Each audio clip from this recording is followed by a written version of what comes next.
video we're going to explore terminal velocity using Newton's second law and modelling what happens to a man who jumps out of an aeroplane, presumably on purpose. The equation that we set up here is m for the mass, mg is for his weight.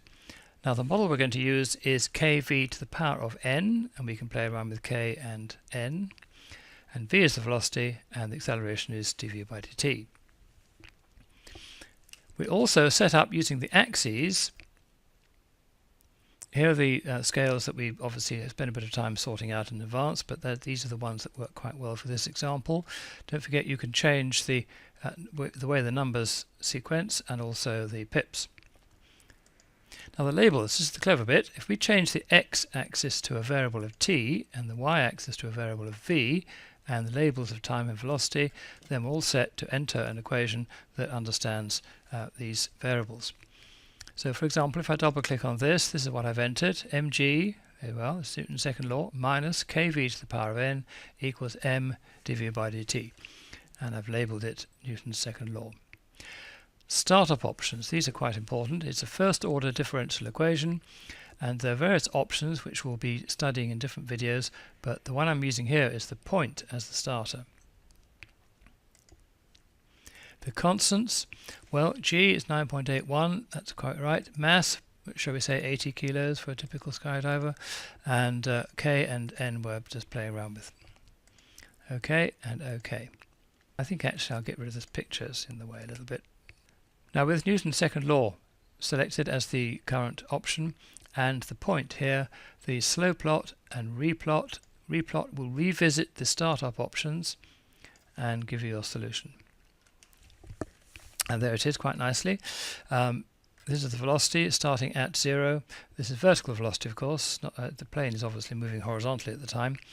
And then it gradually reaches its terminal velocity. That will happen when kv to the power of n equals mg.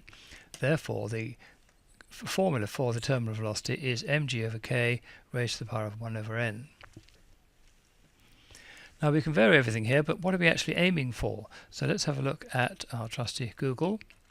There it is, terminal velocity, Wikipedia, and down here it says here's a skydiver, and you can expect the terminal velocity to be around about 54 meters per second. So it must be down here. So to get this model to work, and this is using n as 2. Right, so this is the squared model, kv to the squared. So if that's going to equal this, mg is 80 times 9 or so, so you know, 700 or 800. And so if this is going to be that, you're going to get quite a small value of k. So let's have a look at k and reduce it down. At the moment it's 0.16. Let's make it a bit smaller. No, I made it too small, so it needs to come a little bit bigger until we get to about 50 odd. You can always reduce the step and fine tune it, but that's about it. Now you can explore different models here. Let's have a look at what would happen if n was 1. So we change it to 1. Now if n is going to be 1, then you're going to have a much higher value of k for this to equal that to get your terminal velocity. So let's see what happens. We'll go with that and press enter. Aha, very different. So let's have a look at k, and as I say, we want to increase k, so I'm just going to make k 1 and step 1, and then increase it 2, 3, 4, 5, 6, 7, here it comes, and so k is going to be round about, reduce the step, and to get 54, right about there. So there's your terminal velocity for that model, and there is of course one more possibility, which is to make n 0.